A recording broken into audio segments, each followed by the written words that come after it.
이유가 죄 때문이라고 말씀드렸습니다. 죄로 인해 에덴 동산에서 쫓겨나 주님이 주시는 풍요와 평안과 기쁨이 없는 삶을 살게 되었습니다. 직접적으로는 수치와 막연한 두려움과 죄책감을 가지고 살게 되었고, 사람과 사람과의 관계, 특별히 사람과 하나님의 관계가 단절되었습니다. 결정적으로 죄로 인해 죽어야 하는 존재가 된 것입니다. 더불어 여성은 출산의 고통, 남성은 생계의 고통이 주어졌습니다. 그뿐만 아니라 우리가 사는 세상은 죄로 인해 정말 살기 힘든 세상이 되었습니다. 사건과 사고, 살인과 강도, 강간과 폭행 등 공권력이 없다면 우리의 안전을 지킬 수 없게 되었습니다. 최근 프랑스에서 일어나는 폭동 사태를 보면서 저런 선진국도 공권력이 없으면 무법천지가 되는 것은 순식간이겠구나라는 생각을 들었습니다. 죄를 뉘우치고 주님께 돌아오는 자에게는 용서가 주어지지만 죄를 범한 자에게는 하나님의 심판이 예비되어 있습니다. 그런 것이 어디 있냐며 죄를 계속해서 짓는 자들에게 솔직한 마음으로 말씀드리자면 그 마음 변치 않길 바란다고, 그래서 꼭 지옥 가시라고 말씀드리고 싶습니다. 저는 지옥이 없고 더 나아가 주님이 없다 하더라도 주님의 말씀대로 살고 싶습니다. 성경의 말씀대로 사는 것이 진짜 인간다운 삶이기 때문입니다. 그러나 하나님은 살아계시고 지옥도 반드시 있습니다. 이 모든 것이 역전될 날이 반드시 올 것입니다. 사랑하는 거제 소망교회 성도 여러분, 예수님 꼭 제대로 믿으시길 바랍니다. 주님은 살아계시고 천국은 반드시 있습니다. 오늘은 아담의 범죄로 인해 인간 세상에 죄와 죽음이 들어왔고, 그로 인해 인류 최초의 살인, 그것도 한 세대 만에 형제간에 벌어진 비극적 살인에 대해 말씀드리고자 합니다. 부모의 입장에서 이 일은 정말 충격적인 일이 아닐 수 없습니다. 형제끼리 싸워도 마음이 아픈데 살인이라니요. 이처럼 죄는 무섭게 전파됩니다. 결국 아담과 하와의 불순종이 자녀대에 이르러 범죄로 발전하게 된 것입니다. 성경의 말씀처럼 욕심이 잉태하여 죄를 낳고 죄가 장성하여 사망에 이르게 된 것입니다. 오늘 본문은 많은 질문거리를 낳는 그런 본문이기도 합니다. 그래서 그 궁금증을 해결함과 동시에 인류 최초의 살인을 통해 우리가 깨달아야 할 영적인 면이 무엇인지 살펴보도록 하겠습니다. 마지막으로 아벨의 죽음이 무엇을 의미하는지 생각해보는 시간을 가지도록 하겠습니다. 말씀을 통해 은혜와 깨달음이 있기를 예수님의 이름으로 소망합니다. 인류 최초의 살인사건이 아담의 자녀들에게서 일어났는데, 사건의 발단을 보면 정말 어처구니 없는 일에서 시작되었습니다. 아담의 장남 가인은 농사를 짓는 사람이었고, 동생 아벨은 양치는 자였습니다. 하나님께 제사를 드렸는데 가인은 자신이 지은 농산물로 드렸고, 아벨은 양의 첫 새끼와 그 기름을 드렸습니다. 그러나 하나님은 가인의 제물은 받지 않으시고 아벨의 제물은 받으셨습니다. 이에 화가 나 분에 참지 못한 가인은 들에 나가 아벨을 쳐서 죽이는 지경에 이르게 됩니다. 참 끔찍한 일이 아닐 수 없습니다. 여러분은 이 사건에 대해 어떻게 생각하십니까? 이 비극적인 사건에 대해 여러 가지 질문이 존재합니다. 여러분과 함께 그 질문에 대해 하나씩 살펴보도록 하겠습니다. 첫 번째, 하나님은 왜 가인의 제물을 받지 않았는가입니다. 더 나아가 하나님이 가인의 제물을 받지 않음으로써 이러한 살인사건이 발생한 것이 아닌가 하는 질문입니다. 그러나 그런 질문 자체가 잘못된 것이며 인간이 악하고 비겁한 모습을 나타내는 질문입니다. 왜 본인이 죄를 지어놓고 다른 핑계를 댑니까? 마치 선악과를 주셔서 왜 따먹게 하셨냐고 하는 것과 마찬가지 질문입니다. 그러면 음주운전을 해놓고 왜 술을 팔았느냐, 술 때문에 이런 일이 벌어진 것 아니냐 말할 수 있을 것입니다. 인간은 기본적으로 자신의 죄를 남에게 떠넘기고 싶어 합니다. 아담도 그러지 않았습니까? 자신이 선택하여 선악과를 먹어놓고 하나님이 주신 저 여자가 줘서 먹었다고 말하지 않습니까? 혼자 사는 것이 보기 좋지 않아 최고의 선물로 주신 하와를 핑계로 삼는 인간의 완악한 모습이라 하겠습니다. 그리고 하나님이 받으실 만한 재물은 받으시고 받지 못할 재물을 안 받으신 것은 하나님의 주권입니다. 여러분도 받기 싫은 선물이나 사과가 있다면 안 받을 수 있는 것 아닙니까? 나는 뱀이 싫은데 뱀이 몸에 좋다고 선물하고 그것을 먹으라고 막 강요한다면 여러분은 어떻게 하겠습니까? 또는 상대방이 여러분에게 실수해서 여러분은 전혀 용서할 마음이 없는데 사과했으니 무조건 받으라고, 사과했으니까 받아야 되는 거 아니야, 이렇게 강요할 수 있냐 이 말입니다. 범죄로 인해 피해를 받는데 사과하니 무조건 용서하는 것과 마찬가지 아니냐 이 말입니다. 하나님은 우리의 모든 것 되시는 분이시며 우리의 창조주이시며 누군가의 명령과 권세 아래 있는 분이 아닙니다.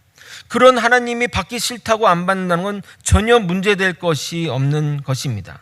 그러므로 우리는 질문을 바꿔야 합니다. 왜 주님은 가인의 재물을 받지 않으셨을까로 말입니다. 이것은 신앙생활에 똑같이 적용할 수 있습니다. 간절히 바라고 원하는 것이 있어서 기도를 했습니다. 그런데 기도 응답이 안 되면 하나님이 나를 사랑하지 않으시는구나, 또는 하나님이 안 계시는구나, 이런 방향으로 나아가서는 안 되고, 왜 이 기도가 응답이 안 되었지? 하나님이 다른 계획이 있는 것일까? 또는 내 기도가 잘못된 것이 아닌가? 이런 방향으로 나아가야 한다는 것입니다. 그렇게 질문을 받고 기도하다 보면 우리에게 하나님은 당신의 뜻을 반드시 알게 해 주십니다. 물론 처음부터 쉽게 되는 일은 아니지만 말입니다. 우리가 잊지 말아야 할 대전제는 우리는 실수할지라도 하나님은 결코 실수하는 분이 아님을 명심하시기 바랍니다. 그럼 왜 하나님은 가인의 재물은 받지 않고 아벨의 재물은 받으셨을까요? 어떤 학자들은 이렇게 해석합니다. 가인의 재물은 땅의 소산인데 땅이 저주받았기에 땅의 소산도 저주받았다는 것입니다. 그래서 주님께 저주받은 땅의 소산을 드리는 것은 잘못되었다는 의견입니다. 그러나 가축들도 땅의 소산을 먹고 자라는 동물이기에 땅의 저주로부터 완전히 자유롭다 말할 수 없습니다. 이런 해석도 있습니다. 가인의 재물은 곡식이므로 피 흘림이 없는 재물이기에 하나님이 연락하시지 않았다고 말합니다. 그럴듯하지만 하나님께 드리는 제사 중에는 곡식으로 드리는 제사, 소제가 있기에 재물의 종류 때문은 아닌 것 같습니다. 또한 가인의 직업이 농부였기에 자신이 열심히 지은 농산물 중 일부를 구별하여 드린 것이고, 아벨은 양치는 자였기에 양을 드린 겁니다. 만약 하나님이 재물을 따라 받으시기도 하고 받으시지 않기도 한다면 직업에 귀천이 있는 것이며 직업을 차별하시는 것입니다. 그러나 하나님은 형편에 따라 재물을 받으시는 분이시며 그 재물 그 자체에 차별을 두시는 분은 아니십니다. 그럼 무엇 때문일까요? 많은 학자들이 지지하는 의견은 아벨은 하나님 앞에서 선을 행하는 가운데 그의 소산물 중 최상의 것을 최상의 것으로 주님께 정성 어린 제사를 드렸지만, 가인은 선을 행하지 못하는 가운데 손에 잡히는 것 중 첫 번째로 들어온 제물로 믿음도 정성도 없이 제사를 드렸기 때문이라고 합니다. 3절과 4절을 읽고 설명드리도록 하겠습니다.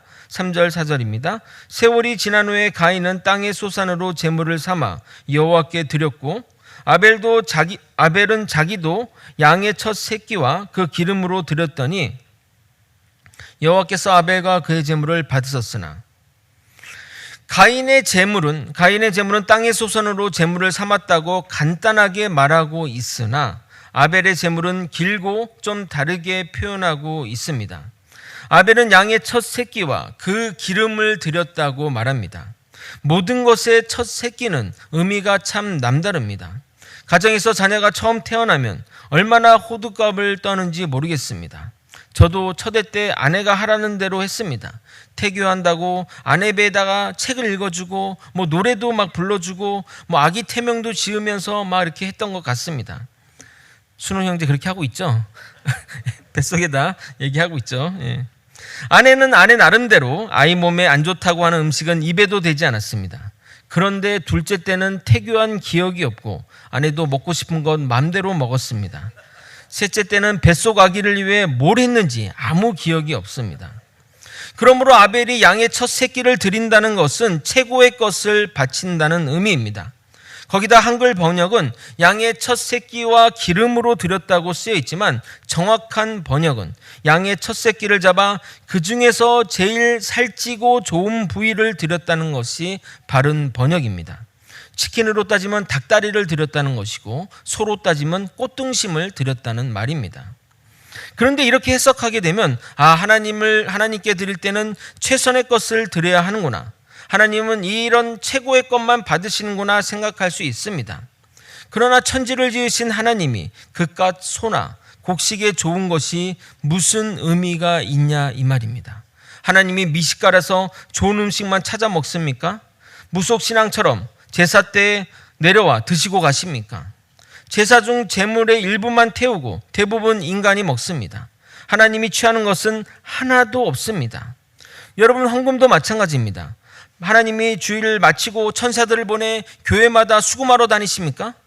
헌금은 100% 교회, 필요한 곳에 일에 쓰이게 됩니다.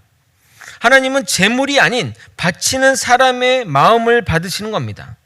아벨이 하나님께 가장 최고의 것으로 드리려는 그 마음 말입니다. 누군가를 사모하고 누군가를 존경하고 한다면 그것이 태도로 나타나기 마련입니다. 제가 누군가를 사모하고 존경한다면 그 사람을 위해서 말도 조심하고 또 최선의 노력을 하는 것처럼 말입니다. 그러므로 이것은 재물의 질에 대한 문제가 아니라 마음의 문제인 것입니다. 하나님을 경외하고 사랑하는 마음은 정성이 가득한 행위로 자연스럽게 나오는 것입니다. 반대로 보여지는 행위가 바르면 그 중심이 바르다고 할 수 있을까요? 그렇지 않습니다. 왜냐하면 외식하며 행동할 수 있기 때문입니다. 그러나 하나님은 그 사람의 마음의 중심을 볼 수 있게 정확하게 그 사람의 마음이 어떤 것인지를 알 수 있습니다. 인간의 눈은 속일 수 있어도 하나님은 속일 수 없습니다. 여러분, 헌금도 마찬가지입니다. 헌금은 우리의 마음을 드리는 겁니다. 차라리 형편이 안 돼요, 또는 믿음이 안 돼요, 헌금하지 못한다면 안 하는 것이 낫습니다. 정말 큰 문제는 정직하지 않은 헌금입니다. 헌금하면 주보에 실리니 외부적으로는 헌금하는 것이지만 정직하지 않은 것은 하나님을 속이는 것이기 때문입니다. 아나니아와 삽비라가 벌을 받은 것은 헌금을 안 해서 벌을 받은 것이 아니라 정직하지 않아서 문제가 된 것입니다. 가인도 마찬가지입니다. 가인도 제사를 바쳤지만 정직하지 않은 제물을 드림으로 하나님이 받지 않은 것입니다. 하나님이 아벨의 제물을 받고 가인의 제물을 받지 않은 또 다른 이유를 살펴볼 것인데 성경 본문을 읽고 계속해서 설명드리도록 하겠습니다. 창세기 4장 4절과 5절을 여러분이 한번 읽어보도록 하겠습니다. 함께 읽겠습니다. 시작. 아벨은 자기도 양의 첫 새끼와 그 기름으로 드렸더니 여호와께서 아벨과 그의 제물은 받으셨으나 가인과 그의 제물은 받지 아니하신지라. 가인이 몹시 분하여 안색이 변하니. 본문에 보시면 아벨은 양의 첫 새끼와 그 기름을 드렸더니 여호와께서 명확하게 아벨과 그의 제물을 받으셨다고 말하고 있고, 반대로 가인과 그의 제물을 받지 아니하신지라 말하고 있습니다. 만약 제물만의 문제였다면 여호와께서 그의 제물을 받지 않으셨다고 말할 것인데, 그 사람과 제물을 언급하는 것은 그 사람의 삶이 하나님께 합당하지 않다는 것을 말하고 있는 것입니다. 아벨은 하나님 앞에서 의로움과 경외하는 마음으로 살았고, 그래서 아벨과 그의 정성 어린 제물을 받으신 것이고, 가인은 하나님 앞에서 불의할 뿐더러 정성 어린 제물이었기에 받지 않으신 것입니다. 사도 바울은 로마서에서 우리의 몸을 거룩한 산 제물로 드리라고 권면하고 있습니다. 로마서 12장 1절입니다. 그러므로 형제들아, 내가 하나님의 모든 자비하심으로 너희를 권하노니 너희 몸을 하나님이 기뻐하시는 거룩한 산 제물로 드리라. 이는 너희가 드릴 영적 예배니라. 제물은 죽어야 하는데 우리가 죽어 제물이 된다는 의미가 아니라 그 거룩한, 성경은 거룩한 산 제물로 드리라고 말하고 있다는 겁니다. 즉 우리의 거룩한 삶으로 주님 앞에 서야 한다는 것을 말하는 겁니다. 우리는 하나님께 제물로 드리는 보이는 예배와 우리가 거룩한 삶으로 제물을 드리는 영적 예배를 동시에 드려야 하는 것입니다. 세상에서는 온갖 악행을 저지르다가 교회에 와서는 순결한 척하며 최선의 헌금을 한다면 하나님이 그 헌금을 받으실 것이라고 생각하십니까? 한때 교계에서 11조를 설명할 때 꼭 언급되는 인물이 있었으니 미국의 석유재벌 록펠러입니다. 그의 자산은 현재 기준으로 따진다면 지금 미국에서 가장 부자인 빌 게이츠나 워렌 버핏보다 3배나 더 많다고 합니다. 또 그는 11조를 철저하게 낸 것으로 유명합니다. 그의 11조를만 계산하는 전단팀이 있었을 정도입니다. 그래서 한국교회 목사님들은 그의 부가 그의 11조에 있다고 말했던 것입니다. 그가 11조를 아니 그 이상을 했을지라도 그의 11조는 미신적인 11조이고 자신의 사업이 잘 되기를 바라는 부적과 같은 11조에 불과한 것입니다. 록펠러가 사업을 하면서 벌인 불법과 악행은 예수를 믿는 신자로서는 해서는 안 되는 일들입니다. 불법적인 독과점으로 무수한 중소기업을 희생시켰고 노동자를 착취하여 부를 이뤄낸 것입니다. 수단과 방법을 가리지 않고 경쟁자를 죽였고 경쟁업체 직원과 경영진 매수, 영업 방해, 경쟁사의 전화주문 갈취, 노동자들을 협박했습니다. 그의 악행을 널리 알린 사건이 있으니 1913년 러드로의 학살이라고 불리는 사건입니다. 록펠러가 인수한 콜로라도 석탄 철광에서 노동쟁이가 진압하는 과정에 기관총을 난사해서 40명이나 숨지게 했고 지하실에서 여자 2명, 어린아이 11명의 시체가 발견되기까지 했습니다. 사태가 더욱 악화되자 정부에서는 사태 진압을 위해 연방군까지 동원해야 했습니다. 당시 노동자들은 일당 1달러 68센트의 형편없는 임금을 주었고 그나마 회사 상점에서만 쓸 수 있는 교환권 형태로 임금을 주었다고 합니다. 노동자들은 회사 오두막에 살다가 해고 통지가 오면 사흘 안에 집을 비워야 했고 매년 2만 달러를 쓰면서 탐정과 뿌락치들을 고용해서 노조 설립을 막았다고 합니다. 미국 사람들은 한국 사람들이 록펠러를 존경하고 높이 사는 것을 의아해합니다. 거제 소망교회 성도 여러분, 하나님이 그의 11조를 받았을까요? 저는 아니라고 생각합니다. 하나님은 아벨의 삶을 통해 그의 의로움과 믿음을 보셨으므로 그와 및 그의 재물을 연락하셨던 반면 가인의 삶에서는 그의 악함과 무성의함밖에 볼 수 없었으므로 그와 및 그의 재물을 연락하지 않으신 것입니다. 그러면 도대체 가인은 어떤 삶을 살았던 것일까요? 단순히 가인이 제사를 성실히 임하지 않았거나 재물에 성의가 없었다고 하나님이 그 재물을 받지 않은 것은 아닙니다. 그렇게 보면 하나님이 너무 속 좁은 분으로 이해됩니다. 요한일서 3장 12절에 보게 되면 가인을 공식적으로 악인이라고 말하고 있습니다. 제가 읽어드려 하겠습니다. 가인같이 하지 말라. 그는 악한 자에게 속하여 그 아우를 죽였으니 어떤 이유로 죽였느냐? 자기의 행위는 악하고 그의 아우의 행위는 의로움이라. 우리가 반드시 명심해야 할 사실은 악을 행해서 악인이 아니라 악인이기에 악을 행하는 것입니다. 예를 들어 실수로 사람을 죽일 수 있습니다. 분명 악을 행한 것이지만 그를 악인이라고 할 수 없습니다. 성경에서는 이러한 것을 명백하게 구분합니다. 하나님은 결과를 중시하지 않고 그 의도를 중시합니다. 도피성의 규례가 대표적인 예라 하겠습니다. 민수기 35장 20절에서 25절 긴 본문이지만 읽도록 하겠습니다. 만일 미워하는 까닭에 밀쳐 죽이거나 기회를 엿보아 못을 던져 죽이거나 아기를 가지고 손으로 쳐 죽이면 그 친자는 반드시 죽일 것이니 이는 살인하였음이라. 피를 보복하는 자는 살인자를 만나면 죽일 것이니라. 악의가 없이 우연히 사람을 밀치거나 기회를 엿봄이 없이 무엇을 던지거나 보지 못하고 사람을 죽일 만한 돌을 던져서 죽었을 때에 이는 악의도 없고 해하려 한 것도 아닌즉 회중이 친자와 피해 보복하는 자 간에 이 규례대로 판결하여 피를 보복하는 자의 손에서 살인자를 건져내어 그를 피하였던 도피성으로 돌려보낼 것이요 그가 거룩한 기름 부음 받은 제사장이 죽기까지 거기 거주할 것이니라. 도피성을 만들어서 의도하지 않게 저지른 악행에 대해 피할 길을 주시는 것입니다. 그런데 가인은 악인으로서 형제 살인이라는 끔찍한 살인을 저지른 겁니다.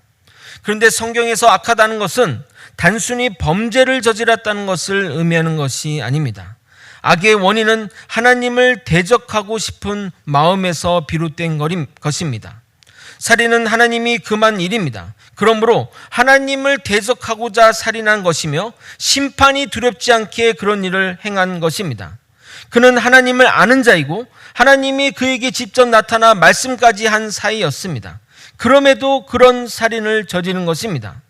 우리도 가끔 죄를 짓습니다. 그러나 하나님이 용서하시는 이유는 그 근본이 하나님을 대적하는 것이 아니기 때문입니다. 죄의 유혹에 빠진 것이지 하나님을 대적하려고 그 죄를 짓는 것이 아니라는 말입니다. 그래서 주님이 용서하시는 겁니다. 그러나 가인을 보십시오. 가인의 행동이 말이 됩니까? 아벨이 가인에게 무슨 죄를 짓거나 아벨이 가인에게 무슨 해를 끼쳤습니까? 아벨은 가인에게 조금의 해도 끼치지 않았습니다. 심지어 아벨은 그의 동생입니다. 아벨은 자신의 일을 최선을 다한 것뿐입니다. 그런데 그 하나님에 대한 불만을 아벨에게 행한 것입니다. 명확하게 하나님을 대적한 것입니다. 하나님께 대적하고자 하였으나 인간이 하나님을 대적할 수 없기에 아벨을 죽임으로 그 행위를 한 것입니다. 그리고 이 일은 결코 우발적으로 일어난 일이 아닙니다. 하나님은 가인에게 경고했습니다. 죄가 너를 다스리지 못하도록 관리하라고 말씀까지 하셨습니다. 6절과 7절을 읽어드리도록 하겠습니다. 여호와께서 가인에게 이르시되 내가 분하여함은 어찌 됨이며 안색이 변함은 어찌 됨이냐. 내가 선을 행하면 어찌 낯을 들지 못하겠느냐. 선을 행하지 아니하면 죄가 문에 엎드려 있느니라. 죄가 너를 원하나 너는 죄를 다스릴지나. 하나님의 직접적인 경고에도 불구하고 가인은 아벨을 들로 불러내 쳐 죽이게 됩니다. 그 상황을 명확하게 기록된 표준 세번역으로 여러분 PPT 보시면서 여러분이 한번 읽어보도록 하겠습니다. 함께 읽겠습니다. 시작. 가인이 아우 아벨에게 말하였다. 우리 들로 나가자. 그들이 들에 있을 때에 가인이 그의 아우 아벨을 쳐 죽였다. 가인이 우연히 들에서 아벨을 만나 그 분을 참지 못하고 쳐 죽인 것이 아니라, 우발적으로 죽인 것이 아니라 아벨에게 들로 나가자고 해서 죽인 계획적인 살인입니다. 그리고 잔인해서 말하지 않으려고 했으나 여러분, 사람을 때려서 죽이는 일이 쉬운 일인 것 같습니까? 사람의 목숨이 그렇게 쉽게 끊어지지 않습니다. 사람을 죽일 때까지 때린다는 것은 최소 10분 이상 무차별하게 때려야만 가능합니다.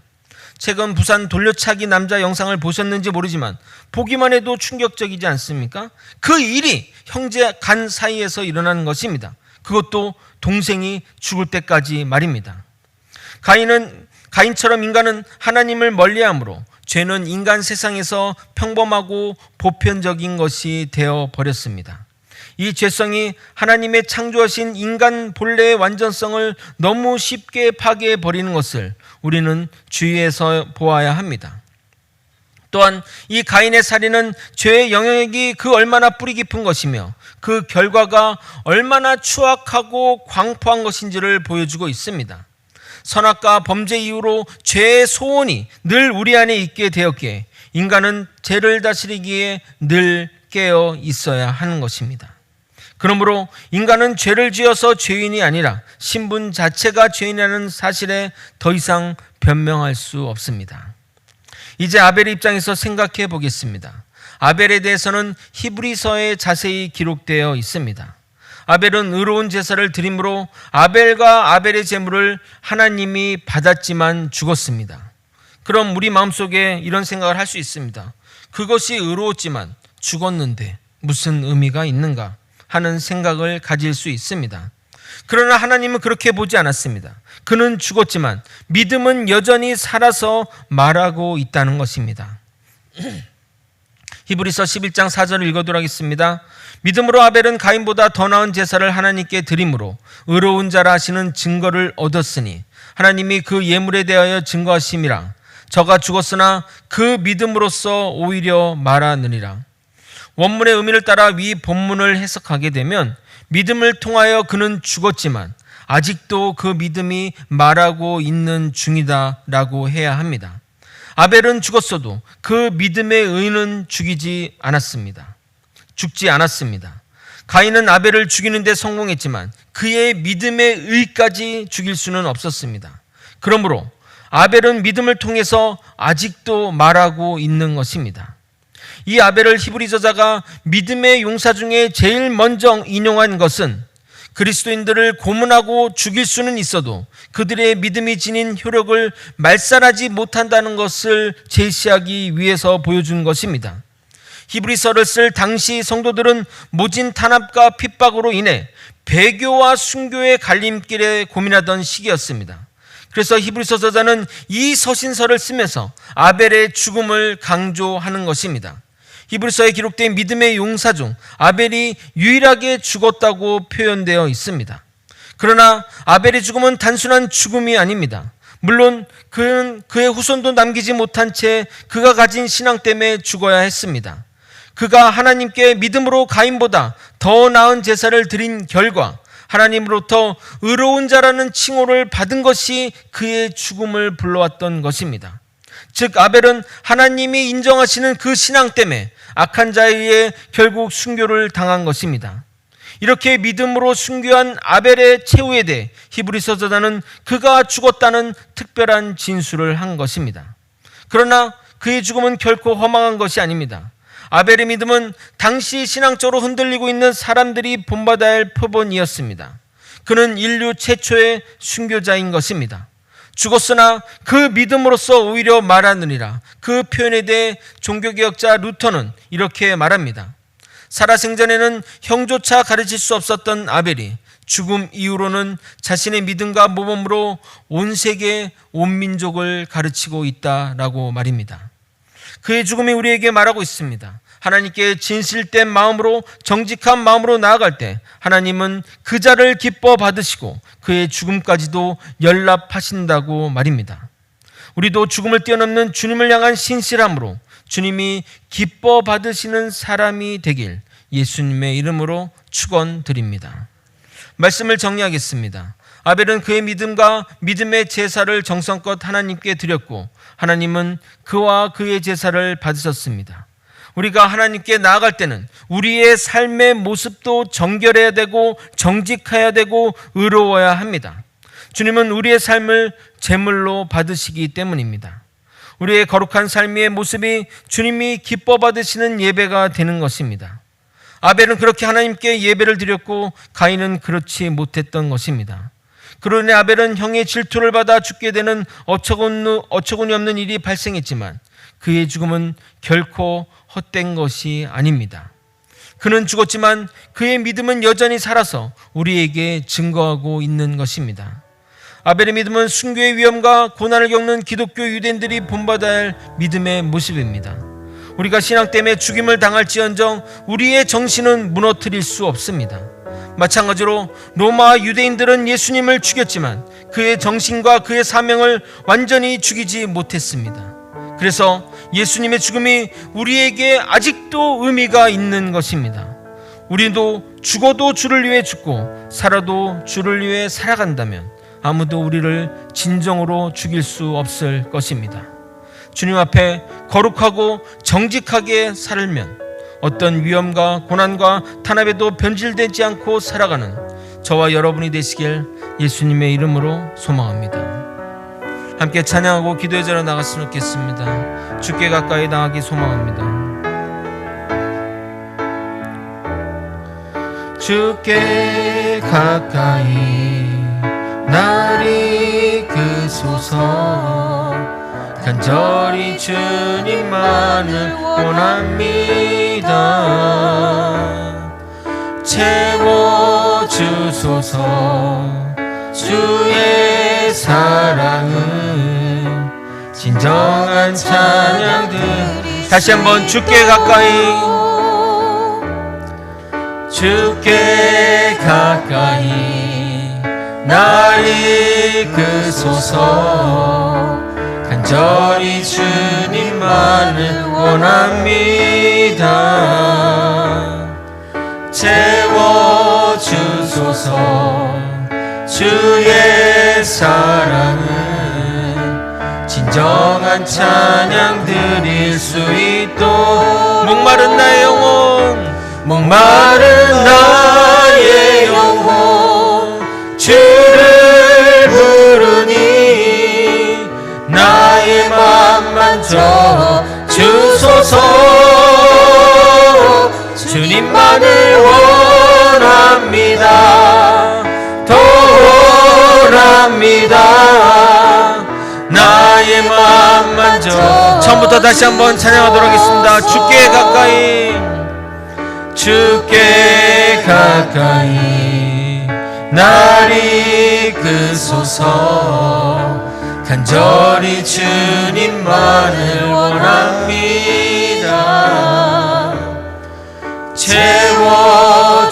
채워주소서. 주의 사랑은 진정한 찬양 드릴 수 있도록. 목마른 나의 영혼, 목마른 나의 영혼 주를 부르니 나의 마음 만져 주소서. 주님만을 원합니다. 더 원합니다. 나의 마음 만져. 목마른 나의 영혼, 목마른 나의 영혼 주를 부르니 나의 마음 만져 주소서. 주님만을 원합니다. 더 원합니다. 나의 마음 만져 주소서. 거제 소망교회 성도 여러분, 여러분의 삶은 주님이 받으실 만한 예물이십니까? 주님이 받으실 만한 삶입니까? 우리의 매일 삶 가운데 주님의 말씀을 따라 살면서 하나님께 순복하며 순종하는 자가 되기를 원합니다. 나의 부족한 부분들이 있을 줄 알지만 주님께 의지하면 우리의 죄를 용서하시고 주님은 받아주십니다. 우리에 대한 주님의 향한 그 마음과 주님의 열정이 우리의 예배를 아름답게 기쁘게 만들 것입니다. 우리도 함께 주님 앞에 그런 마음으로 나아오기를 소망하며 다 함께 주님의 이름만 부르고 통성으로 기도하시겠습니다. 주여! 하나님 아버지, 이 시간 기도하는 가운데 우리의 마음이 주님께 연락되기 원합니다. 주님께 가까이 가기 원합니다. 부끄럽지 않는 삶으로 주님께 나아오길 소망합니다. 하나님 아버지, 세상에서는 세상의 기준대로 살다가 아버지 교회 와서는 교회 와서 삶을 사는 아버지 그런 이중적인 삶이 아니라 아버지 어디서나 주님의 삶을 따라 주님의 말씀 따라 순종하며 살아가는 아버지 믿음의 백성들 되게 도와주옵소서. 아버지, 나의 삶을 통해서 주님 영광 받기 원합니다. 아버지, 부끄럽지 않는 인생의 삶을 살게 도와주옵시고 하나님이 흠양할 만한 아버지 기뻐 받으실 만한 재물이 되게 도와주옵소서. 내 삶을 드립니다. 주님, 내 삶을 드립니다. 아버지, 정말 하나님 앞에 부끄럽지 않는 믿음의 삶을 살아갈 수 있게 도와주옵소서. 아버지, 인생에 단 한 번 사는 인생, 하나님께 정말 연락하시는 하나님이 기뻐 받으시는 인생을 살아야 하지 않겠습니까? 아버지여, 주님만 의지합니다. 주님만 바라봅니다. 나의 모든 것 대신 주님만 바라보니 주님 이끌어 주시고 인도하여 주옵소서. 아버지, 내 신앙 때문에, 내 믿음 때문에 세상에서 아버지 천대를 받을지라도, 내 믿음 때문에 사람들에게 탄압을 받을지라도 나는 주님을 믿는 그 신앙 가운데 순교를 각오하는 마음으로 살아가게 도와주시옵소서. 살아도 주를 위해 살고 죽어도 주를 위해 살아가는 믿음의 사람들이 되게 도와주시옵소서. 아버지, 기도하는 가운데 우리의 마음이 더욱더 주님께 나아가기 원합니다. 주께 가까이 가기 원합니다. 주님을 닮은 삶으로 나아가게 도와주시옵소서. 아버지, 정말 초록은 동색이라는 말처럼 아버지 우리 주님을 닮은 모습이 우리 삶에서 나타나기 원합니다. 주님을 닮은 그 모습이 우리가 향기로 나타나기 원합니다. 주님 받들어 주시고 인도하여 주옵소서. 우리를 통해 주님 영광 받아 주시옵소서. 주님 동행하여 주시옵소서. 사랑이 많으신 하나님 아버지, 하나님 앞에 정말 하나님이 받으실 만한 삶이 되도록 아버지 우리를 이끌어 주시고 인도하여 주시옵소서. 아버지, 예수를 믿으면서 아버지 예수의 말씀대로 살면서 세상 사람들이 탄압하고 또 박해하고 또 비난한다 할지라도 나는 주님으로 인해 살아가는 자이고 주님이 나의 전부이기 때문에 그 어떤 모든 것도 감내하며 살아갈 수 있는 믿음의 사람들이 되게 하여 주시옵소서. 그래서 살아도 주를 위해 죽고 죽어도 주를 위해 죽는 믿음의 백성 되게 하여 주시옵소서. 간구하며 지금은 우리 구주 예수 그리스도의 은혜와 우리 하나님 아버지의 크신 사랑과 성령 하나님의 감동감화 교통 역사하시는 귀한 은총이 주님께 정직한 제물을 드리며 주님을 닮은 삶으로 주님께 영광을 돌려드리려는 모든 성도님 머리 위에 그리고 거제 소망교회 위에 이제로부터 영원히 함께 있을지어다. 아멘.